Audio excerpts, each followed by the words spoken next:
Good afternoon, everyone, and welcome to this year's annual symposium of the National Museum of the Pacific War, or the Nimitz Museum. I'm sorry that I'm unable to be with you physically at this particular point in time due to circumstances beyond my control, but at least I will be able to share my presentation with you virtually. Unfortunately, I will not be able to entertain questions live from the floor, but if you have any questions or comments after this presentation, you may get in touch with me through email. Anyway, let's get the ball rolling, and let me start by sharing my screen and begin the presentation. So I was asked to talk about the Philippines during the Japanese occupation, and in particular, I will be talking about propaganda by the Japanese and Filipino counter-propaganda during this particular period.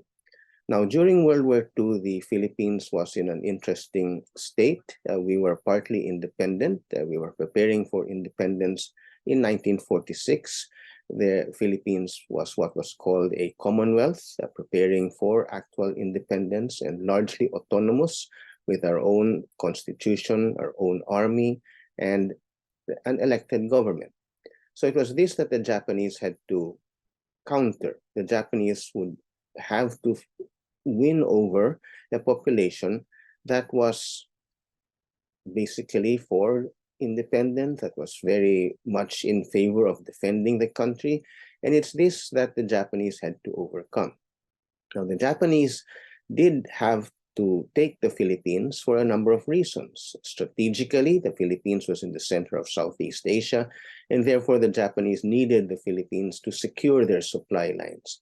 Then the Philippines also housed at that time American military and naval bases, and that the Japanese had to reduce. And thirdly, the Philippines also contained a large number of raw materials that the Japanese war industry needed. So faced with all that, the Japanese launched a major propaganda campaign.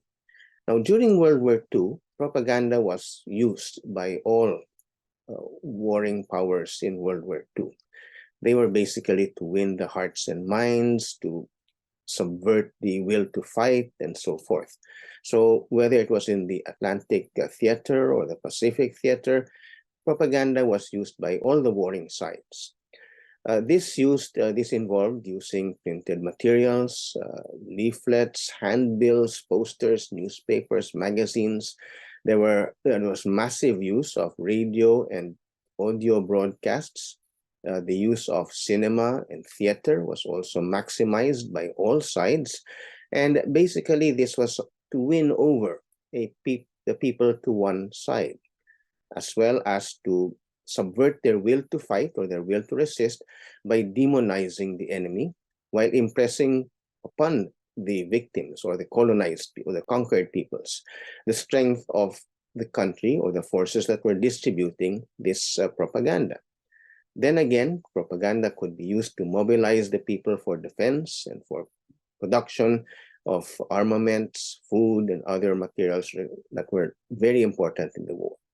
Of course, propaganda would be used for building morale. So building morale at home and building morale among the fighting forces and so forth. So there are many examples that we have of these various forms of propaganda, but let us now focus on the Japanese propaganda arm and how this was brought to the Philippines and what its aims were. So the Japanese created, just before the war started, something that they initially called the Propaganda Corps. In Japanese, this was called the Sendenbu. This was something that the Japanese considered very important in the Philippines because they had to win over the Filipinos to the Japanese side and subvert the will to fight against Japan.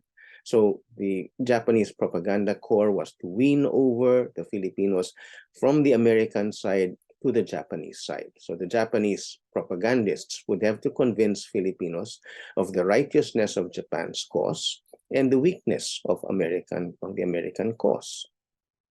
So initially, when the war started, this unit was called the Propaganda Corps, and as mentioned earlier, it was called the Sendenbu in Japanese. But because of the negative connotations of this word, It was later rechristened the Hodobu, or the Department of Information.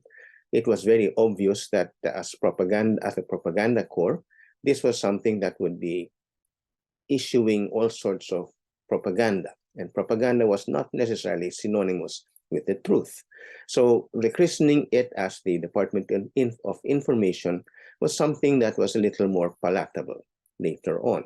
Still, however, what was coming out of the Japanese Department of Information was essentially propaganda, and we'll see what that looked like later on. The propaganda corps was headed by professional Japanese army officers. Initially, this was headed by Lieutenant Colonel Katsuya, and he was assisted by Lieutenant Hitomi. These were military academy graduates. They were professional, regular army soldiers, and they had seen considerable experience in the war in China. This propaganda corps, which was also incidentally utilized, similar organizations were utilized in Indonesia, in British Malaya, in Singapore, and Burma, and other fronts. In the case of the Philippines, the propaganda corps was to have perhaps the most difficult task, because they would have to undo all the 40 years of American colonial experience in the Philippines. During the American colonial period in the Philippines, the Americans had introduced schools, newspapers, media, cinema. Culture was heavily Americanized. This would have to be undone by the propaganda corps. In fact, the Filipinos sided with the United States when the war started, and there was a very strong anti-Japanese sentiment that had to be overcome by this Japanese propaganda corps. So the propaganda corps was to be composed of artists, writers, photographers, a philosopher.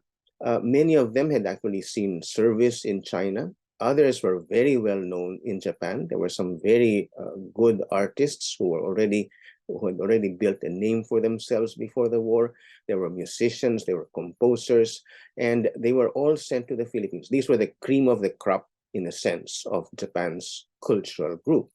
And they were sent to the Philippines, mobilized on the eve of the war, and some of them actually accompanied the Japanese invasion troops. And Lieutenant Hitomi, for example, landed with the first waves that landed in Lingayen Gulf in December 1941. And he was accompanied by radio technicians and other propagandists as they entered Manila on January 2, 1942. So what were the missions of this propaganda corps? Basically, it was to spread propaganda through leaflets, posters, and other means, to impose censorship in the print media, radio, and film, and to counter whatever propaganda was coming out from the Filipino and American sides.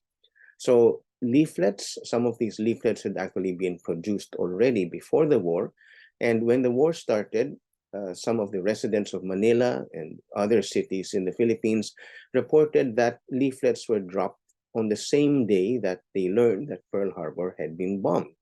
So this was very extensive. The plans had been well thought out, and many of the illustrations, many of the leaflets had already been drawn even before the war. So some were brought with the invasion troops, and some of them were distributed shortly after the Japanese took over cities and towns. This is what the propaganda platoon looked like, the first line, actually the first frontal propaganda platoon.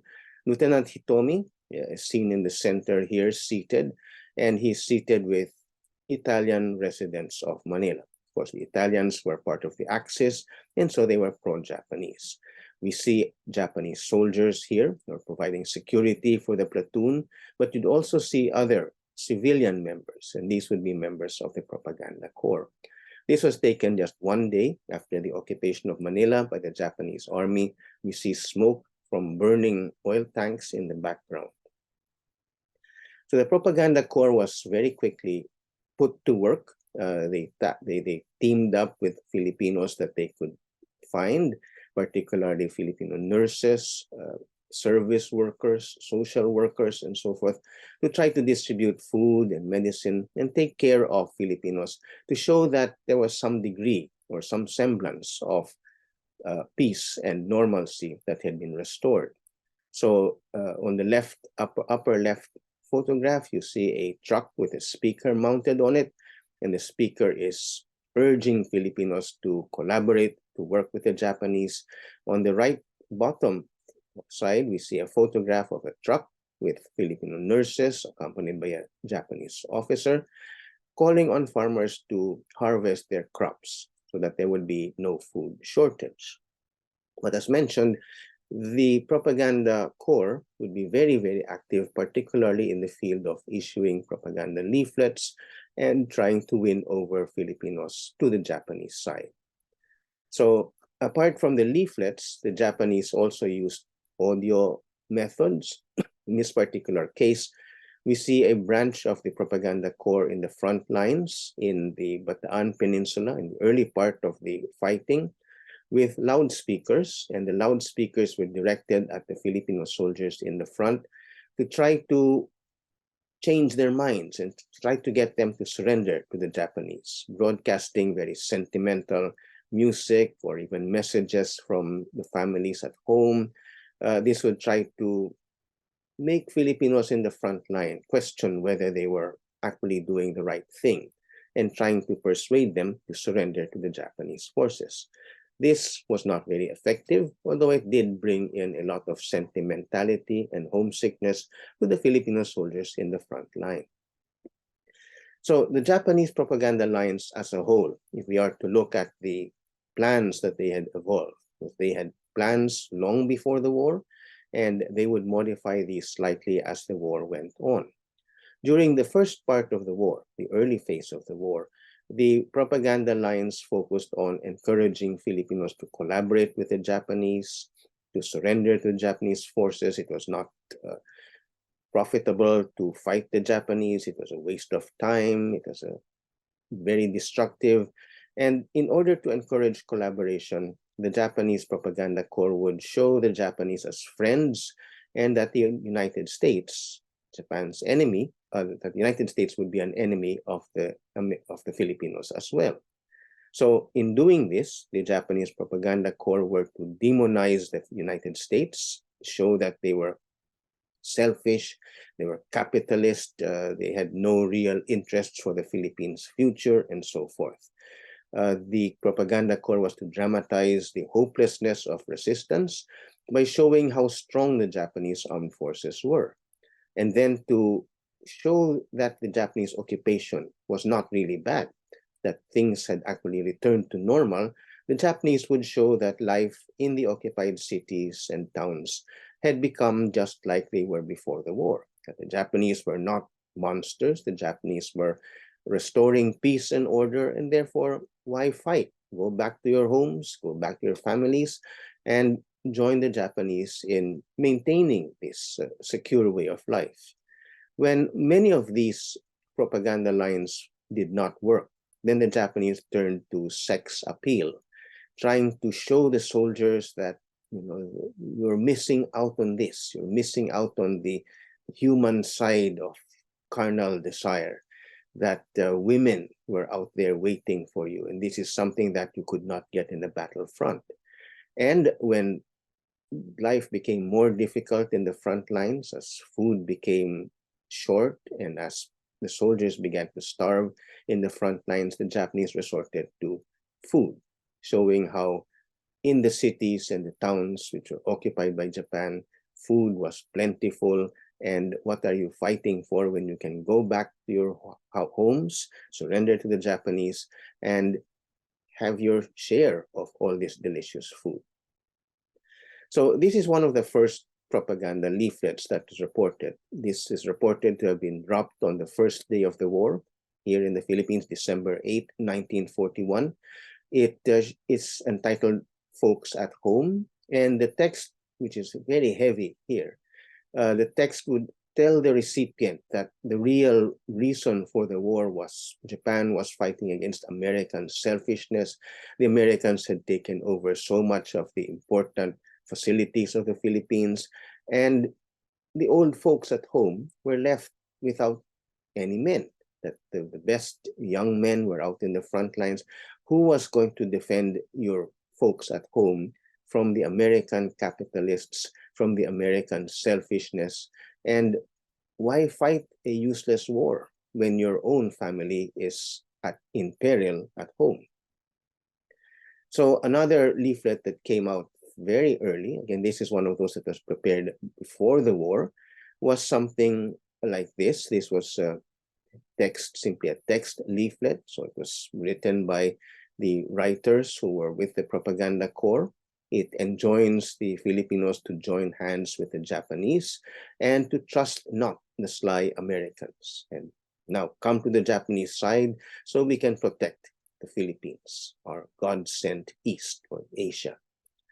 Also addressed to Philippine soldiers was this. This was dropped over Bataan in early 1942, showing that the Japanese were in full support of Philippine independence, and that the Americans had not declared the Philippines independent. There was no promise that the Americans would actually guarantee that promise of independence.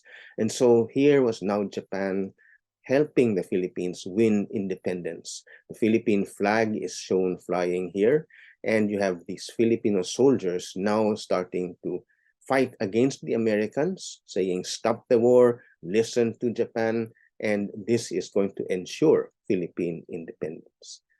This again would have tried to build up on the Philippine nationalistic ideas, but this would, of course, turn the Filipinos ideally against the Americans and side with the Japanese, using the framework of Philippine independence and Philippine nationalism. Another leaflet that was issued fairly early in the Bataan campaign was this, which depicts a Japanese soldier lighting a cigarette for a Filipino soldier. And the Americans are seen in the background. The American flag is in tatters as the Americans run away. Here are the Japanese saying, you are our pals, our enemy is the Americans. So showing that the Japanese had nothing more in mind insofar as their purposes in coming to the Philippines, but to liberate the Philippines from the United States, and Filipinos and Japanese should become friends, as shown here. This illustration, which was penned by a noted Japanese artist, has subliminal meanings in it, actually. And the fact that the Japanese is on the superior side and taller than the Filipino shows superiority from the Japanese side. Again, demonizing the Americans, you would have this leaflet that was dropped over the battle lines in the Bataan Peninsula, showing a skeleton draped with the American flag. This is the symbol of death with the scythe, and that was what loyalty to the United States would result in. We mentioned sex appeal earlier on. These are two examples of leaflets that were dropped over Bataan to try to make the Filipinos surrender and show that they were missing all this beauty in Manila or wherever they were from. So the leaflet that we see in the top left is one that has very luscious red lips, and behind it in text you'd have a woman asking the soldier, do you remember the fun that we had? Do you remember the enjoyment that we had before the war? And so this was to try to build up on the libido of the men who were in the front lines. On the right side, we see another leaflet that shows a rather scantily dressed woman, and she's enticing the soldiers in the front. Don't wait to die. And the picture that you see in the lower right part of the leaflet shows soldiers in the abysmal trenches in the battle for Bataan. So why fight? What are you fighting for? If you surrender, you'll be able to come back to your loved ones, your wife or your girlfriend, and we can enjoy all the pleasures of sex. This was something that may have worked in other times, but to the veterans that I talked with, they said that these were among the least effective of the leaflets that were dropped over Bataan, because by the time these leaflets were dropped, the soldiers were too hungry. They had many sleepless nights, and therefore their libido was down at this point. The least thing that they could think of was sex at that time. So apart from that, they would drop menus from the Manila hotel. They had pictures of fried chicken and so forth, to again try to entice Filipinos and Americans as well to leave the fighting and go to the Japanese side, collaborate with them, and return to normal life, where they could enjoy again the benefits of peacetime.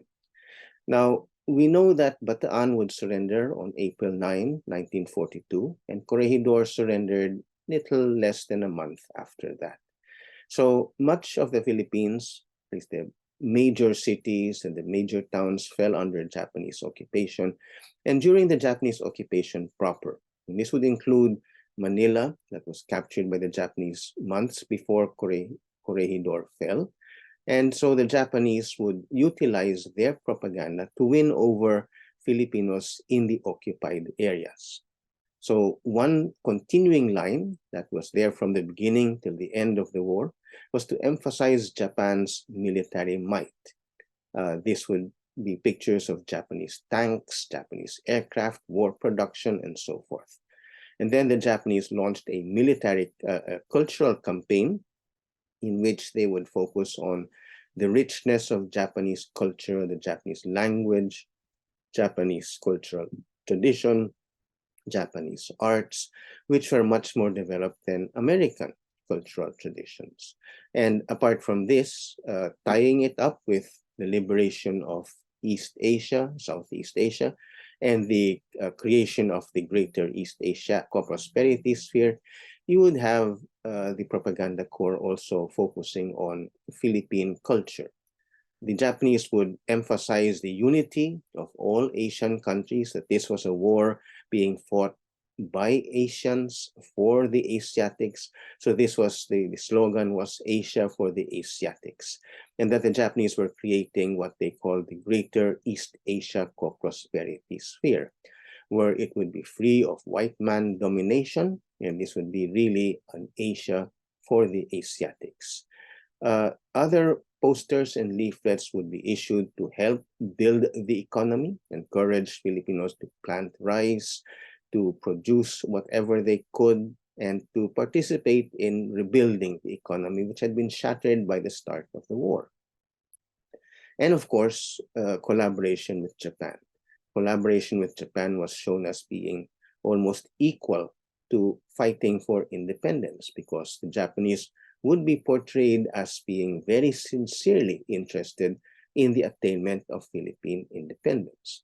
In fact, in 1943, you would have the Japanese proclaiming a Philippine government that was technically independent. The Philippine flag would be allowed to rise. The Japanese military administration would be taken down, and you would have a theoretically independent republic with a Philippine president, a constitution, and a national assembly. That was still fairly controlled by the Japanese in many ways. Economically, the Japanese still controlled all the basics of economy. They controlled trade, they controlled transportation, and the Japanese military police lorded it over everybody at that time. The Japanese propaganda arm would also try to show and highlight the futility of guerrilla warfare by emphasizing the strength of the Japanese military. The Japanese would show that guerrilla warfare was useless, counterproductive, that this would only result in the destruction of the Philippine lands. So these were the main lines that the Japanese propaganda effort would focus on throughout the rest of the war, and particularly in the occupied areas that the Japanese had taken. So to build up this line showing the strength of Japan, you would have leaflets like this showing tanks and planes. Other leaflets contain pictures of Japanese ships. And in the back of this leaflet, you have this Aja Minzoku Banzai in the different Asian languages. So Aja Minzoku Banzai means long live the Japanese people. And in the back of this leaflet, you'd have that in Tagalog, you'd have that in other Philippine languages, you'd have it in Malay and other Asian languages as well. But this would dramatize the strength of the Japanese military. And to highlight the Japanese strength also, maps such as these were issued to show the extent of the Japanese empire. And this would show not only the Japanese successes in the Pacific, but also in the Indian Ocean and all the way reaching into the eastern side of Africa. So that, of course, was quite minimal. There were a few submarines that made it to the Indian Ocean, but other than that, there were no actual military operations carried out there. But the Southeast Asian region, this was now shown as being entirely controlled by the Japanese, and the Japanese are showing that they had taken the Aleutian Islands during the Battle of Midway. They had struck Pearl Harbor. You have the arrow showing that. And you have also the strike on Midway, which resulted in the Battle of Midway. Of course, this was very propagandistic. It shows that the Japanese were even advancing into the South Pacific, and it was a very optimistic map, not true by the time this map was actually published. This map was published 1 year after the war had started, and it was definitely propaganda. Another line that the Japanese propagandists were using were to show the futility of resistance or the futility of challenging the Japanese in the economic field. So one thing that had occurred in many of the occupied cities was looting on a large scale, particularly looting telephone wires, strategic resources, which they could sell at a high price. So this would ensure quick richness for whoever were involved in this scheme. But as this leaflet shows, that particular line of action, looting, was something dangerous, and while it might promise a big monetary reward, it might result in the death of the person involved. So this shows the futility of challenging the established economic order. The Japanese would try to emphasize that the Japanese forces had actually managed to bring security and peace and normalcy back to the occupied areas. And even as the fighting was going on in Bataan and Corregidor, you would have these leaflets showing that Manila was now at peace. Ice cream vendor is selling his wares. Transportation is going on as normal. Women are going to the market, and now these children are befriended by this Japanese soldier. Of course, this was a very positive attraction to try to show Filipinos the Japanese did not mean any harm. Since the Americans had promised independence for the Philippines in 1946, the Japanese government tried to advance that and said, if you will cooperate with us, we will declare you independent sooner than 1946.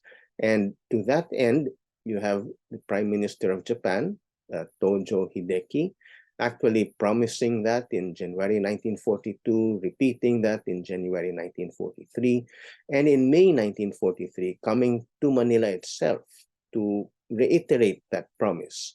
And so here we have a flyer that tries to emphasize the sincerity of Prime Minister Tojo in his promise to declare the Philippines independent.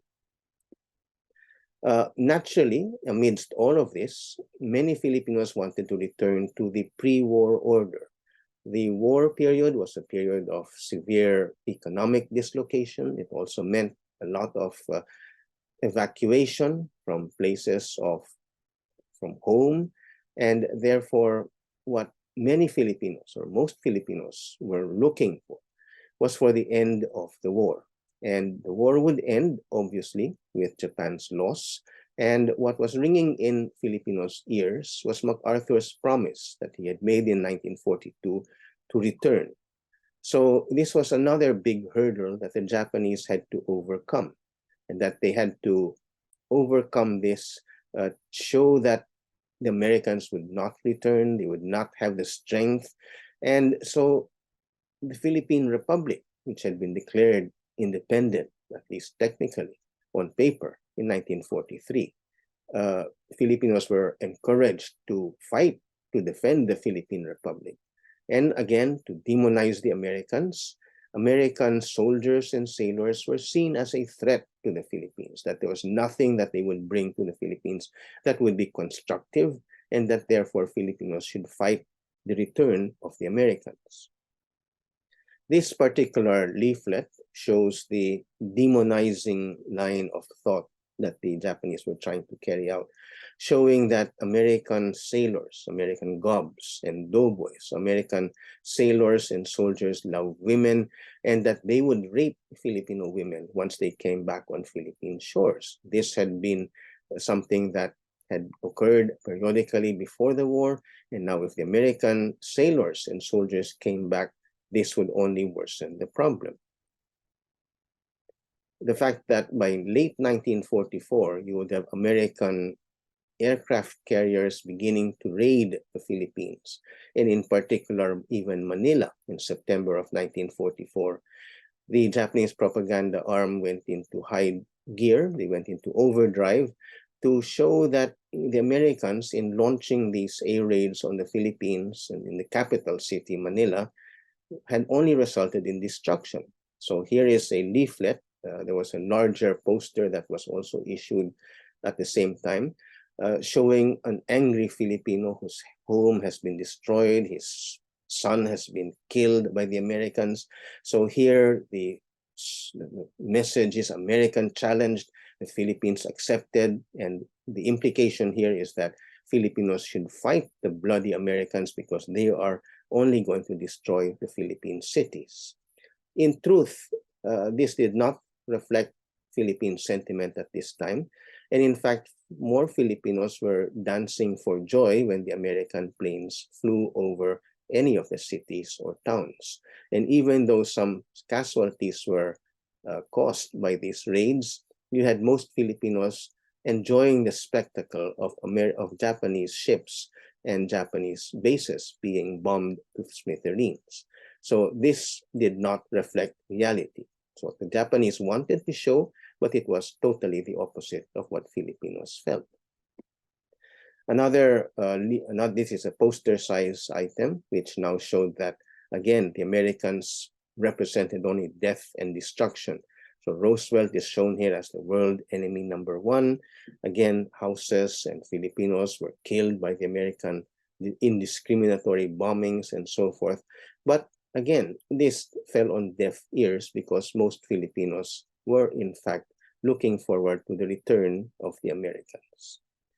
So apart from addressing propaganda towards Filipinos to win Filipinos over or to try to counter their pro-American stance, you would have propaganda that was also directed particularly to American servicemen, particularly the American servicemen who were coming back to the Philippines. So when Leyte was invaded in October of 1944, you would have leaflets that were specifically designed to appeal to American soldiers, asking them whether this was what they wanted, fighting in the jungles and so forth, and emphasizing Japan's strength, that there was no way the Americans would win, the Japanese controlled the Pacific, and so on and so forth.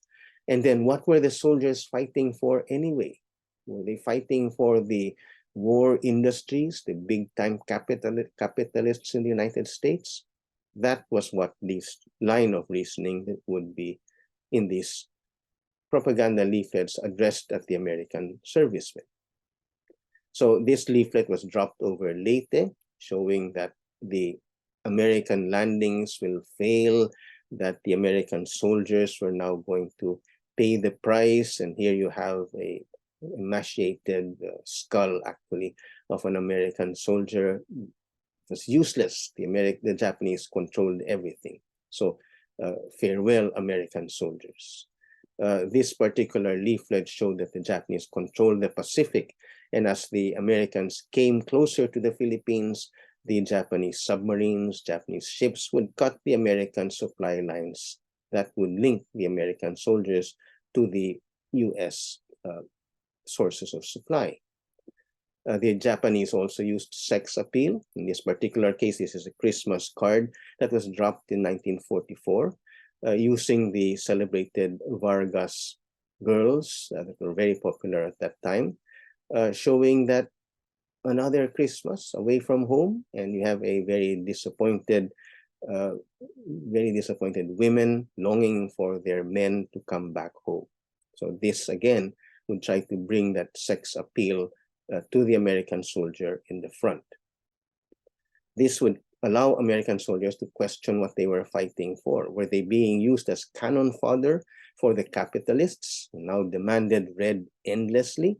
And so the American soldiers were going to be useless pawns in the hands of these American capitalists. Now, as the Japanese propaganda campaign was going on in full steam, Filipinos and Americans realized that there had to be a system by which this Japanese propaganda should be countered. And so there was a very strong counter-propaganda campaign that also was carried out in the Philippines. There was basically a strong anti-Japanese resistance movement that took place all throughout the Philippines, from the northernmost islands to the southernmost tip of the Philippines. This involved armed guerrilla groups, many of them led by Filipino or American officers or soldiers who had not surrendered. They were composed of trained soldiers or simply civilians who wanted to fight the Japanese with whatever weapons they had. Other Filipinos challenged the Japanese through what is called passive resistance, which meant disobedience or avoiding the Japanese or humoring the Japanese. Disobedience in the sense that if the Japanese would order something, then the Filipino would not do it or do the opposite of that. So remember the leaflet that we saw earlier, where you have Filipinos being enjoined not to loot telephone wires? One way of disobeying that message would be to instead go on and loot more telephone lines. Avoidance, this meant steering away from places where the Japanese were, evacuating the cities or walking an extra block just to bypass a Japanese camp or a Japanese sentry. Humor, what the Japanese taught insofar as the Japanese language was concerned, Filipinos could apply to the local language using different words which had totally different meanings. Some of the guerrillas were so strong, particularly in the central Philippines, the islands in the central Philippines and the southern Philippines, that they were able to put up what were called free areas. The Japanese were unable to control these areas. Japanese patrols entered those areas at their own risk. And some of these areas actually had their own civil government, which put out guerrilla currency to challenge the Japanese issued currency, and even put up economic and educational programs. So since we're talking about propaganda, let's see what propaganda they had. So the reality of Japanese life under the Japanese was not the rosy picture that the propaganda leaflets showed or that the propaganda publications showed, but the reality was painful. It was a life of difficulty. It was a life of shortages. On the left side, we see what anybody who was accused of challenging the Japanese would have to face. He was beaten, in this case, by a Japanese military policeman, the much feared Kempei Tai of the Japanese military police. Fort Santiago was the headquarters of this in Manila, and it was here that anyone who was suspected of being a guerrilla was brought to and beaten basically to a pulp. Many were killed in the process. The upper right photograph shows life at that time, shortages of fuel, shortages of transportation. So the trains looked like this by late 1944. Anyone who was arrested and charged with looting was punished in the way that we see in the photo that we see in the right, in the lower right. This was an Asian traditional form of punishment. So the guerrilla resistance movement was very strong. It involved men and women and children from all walks of life, all over the country. This is a photograph of one of the more famous guerrilla leaders in the Philippines, in Mindanao, in the south, Pendatun. He was a Filipino Muslim who worked together with Filipino Christians as well to come up with a very strong anti-Japanese front in Mindanao. You would also have newspapers. If the Japanese controlled the press, and if the Japanese were publishing their propaganda in the mainline or mainstream press, you would have Filipino guerrilla groups putting out their own newspapers, such as this. This was called the Liberator. It shows a Filipino guerrilla, a typical image of a guerrilla up in the mountains with his rifle, ammunition. He belonged to what was called the PQOG, or the Philippine President Quezon's own guerrilla unit. This was a mimeographed newspaper. It was printed in the mountains with a mimeograph machine, paper, colors, and ink that were smuggled from the cities. Leaflets were issued by the guerrillas as well. If the Japanese were talking about the greater East Asia co-prosperity, Asia for the Asiatics, the guerrillas revealed that this was nothing more than a disguise to hide Japanese selfishness. And so what we have here is a Filipino farmer who is chained to the co-prosperity sphere, but soldiers, Japanese soldiers, are taking away his pigs, his rice, his chickens, and everything else. So this tried to show that the Japanese claims of co-prosperity were nothing more than lies. The promise of independence, this was something again shown as being meaningless. The Japanese independence was really a bayonet that was stabbing the Philippines, indicated here as a woman, and the Japanese soldiers were doing nothing more than rape women and torture Filipinos. That was the reality of independence. The guerrillas put out their own currency. Here we have samples of the currency that they issued. Again, that is a story entirely of its own, which we have no time to discuss today, but it involved a lot of creativity. It involved a lot of making do, and this was legitimate money or legitimate tender in the guerrilla occupied areas. On the right side, we have a guerrilla newspaper that was issued in the central Philippines. And what is interesting about this is, while it is like the earlier newspaper we showed, mimeographed, this is colored. And this was actually hand-colored using crayons by Filipinos up in the mountains. So showing Roosevelt and President Quezon helping Filipinos and the American forces being victorious in several battles in the South Pacific. In the United States, you would have Filipinos or Filipino Americans volunteering to fight in the war, and one of those campaigns would involve a propaganda campaign all of its own. This particular poster was issued by a Philippine, it was done by a Filipino-American artist in Hollywood. It dramatized the Philippine campaign against the Japanese.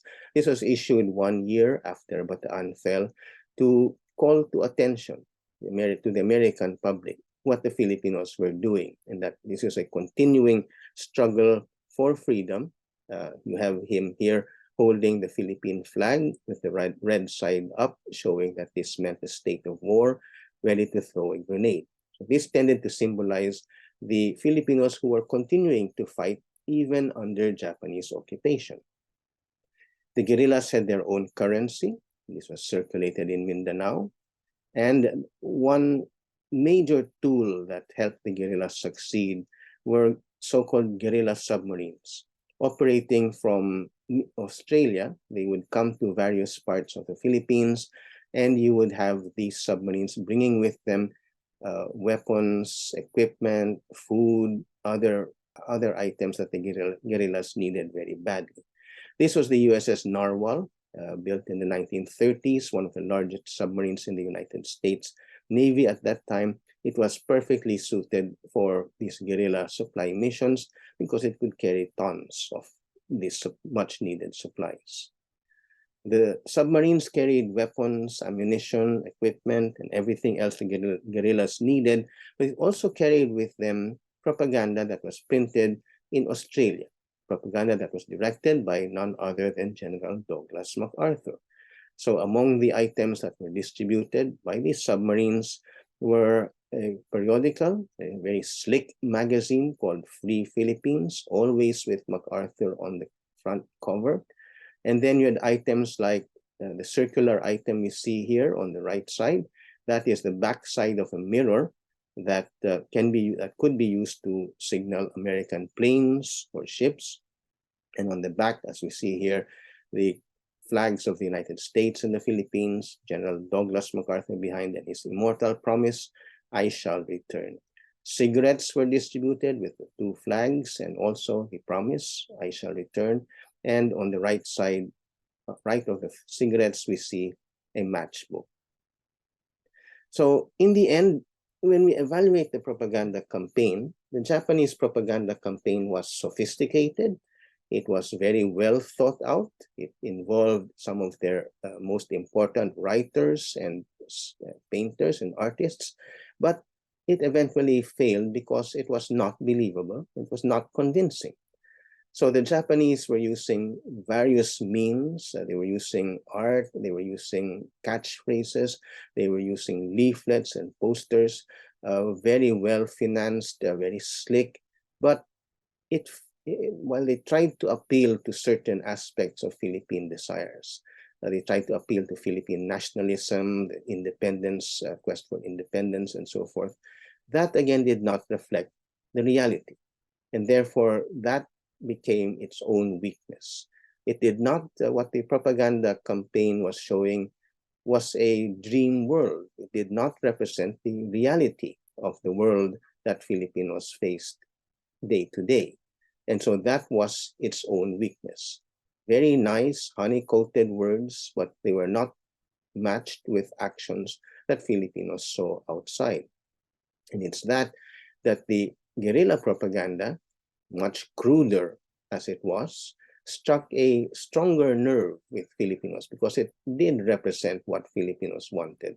And so we see while the Japanese propaganda campaign was very strongly waged with a great deal of effort, it eventually failed because it was seen essentially as meaningless propaganda. And as the war developed, of course, all their claims were shown to be negative, that these were all lies that were being propagated, and the pro-American propaganda lines were shown to be correct. And even though the newspapers and the leaflets were much cruder, they did touch on reality. And with that, I thank you for listening and good afternoon. Yeah, I was curious. It seemed like a lot of the propaganda targeted at the Filipino army early on was still in English. And I'm wondering why that was as opposed to Spanish or something else. We had 40 years of Hollywood, the Philippines. You know, after the Philippine-American War, 1898 to 1902, then there was the Philippine-American. The Philippines was bought from Spain for 20 million. Then we had the Philippine-American War, and then after that, the U.S. was the colonial power over the Philippines for about 40 years, and then war broke out. And so everything was in English. All of our all textbooks, education, schools were in English. If you go to the Philippines right now, people are usually surprised that everything is in English. Or if you go to the mountains, they might not be able to express in English, but they'll understand you. I just have a question about Ferdinand Marcos. And he was initially portrayed as a great guerrilla leader in World War II, but since then that's kind of faded. What's the true story about him and World War II? All right, this is from the research I really read with my own eyes. Before I was doing research for my book, I believed all that too, that he was a World War II hero. Okay, and then there was research done on it, and I did research on it, and then things were beginning to come out that said that some of his medals were really bogus, because it was wording, like it said that he was awarded, I don't know which of the medals by the US government, but actually the wording was they were thinking about it.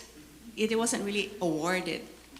And then in 2015, I led a group. When I was doing my research, I came across the Philippine collection at the National Archives in College Park, Maryland, and there was 1,600 boxes there of Philippine collection material, which some of those documents were never opened before.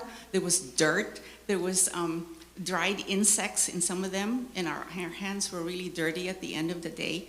But when I found that out, I went back, tried to get funding for it, and finally found funding with the Philippine Veterans Affairs Office, with the with the Philippine government, and led a team. But we only had 4 months of funding and time. So what I decided on was we would just scan the Guerrilla collection, the Guerrilla records. That's for, those were the records so that after the war, the guerrillas could send in their rosters and provide proof that they participated in the war so that they could get benefits. Okay.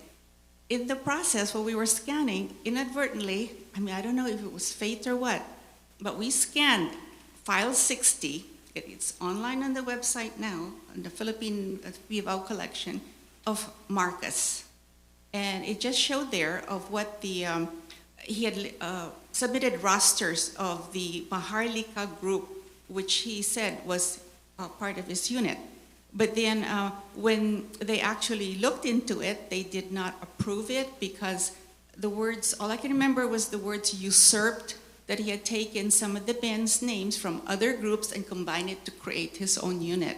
So from there, I kind of believe that bogus, those medals are bogus, I think, yeah, from there. That's my opinion, but yeah. So it's there, it's online now. We brought it online.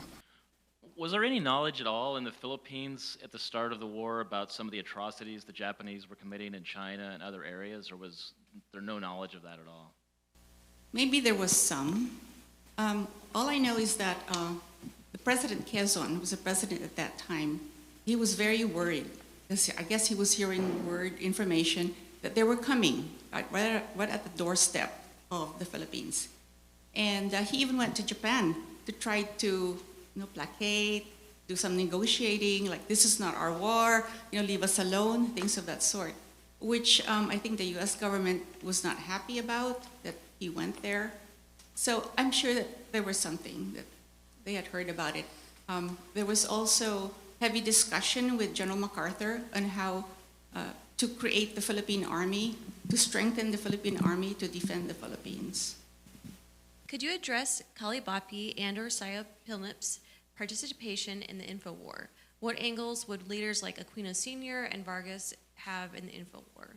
Also, likewise, how did the Info War go for arguably disconnected groups like the Sakdalistas? Trying to pronounce that correctly. I don't know if I pronounced any of that correctly. I tried my best. That's fine, that's fine. Kalibapi, and then there was another group, Makapili. Kalibapi and Saya Pilnip? Does that make Saya Pilnip? It's okay, it's all right. Okay. There were groups that sided with the Japanese, and some of them were led by high officials of the government at that time. I tend to think that that they did side. There were high-level officials in the Philippine government at that time who sided with the Japanese because maybe they wanted power too. So if the Japanese took over the Philippines, they would be in power because they were the ones who were in power at that time. When President Quezon left the Philippines, he did say to some of these men in government to protect the Filipinos, or to stay and kind of like stave off the Japanese to protect the Filipinos. But there were groups there that sided with the Japanese. Well, thank you all very much. If we would show our appreciation for Ms. Vallejo. Thank you.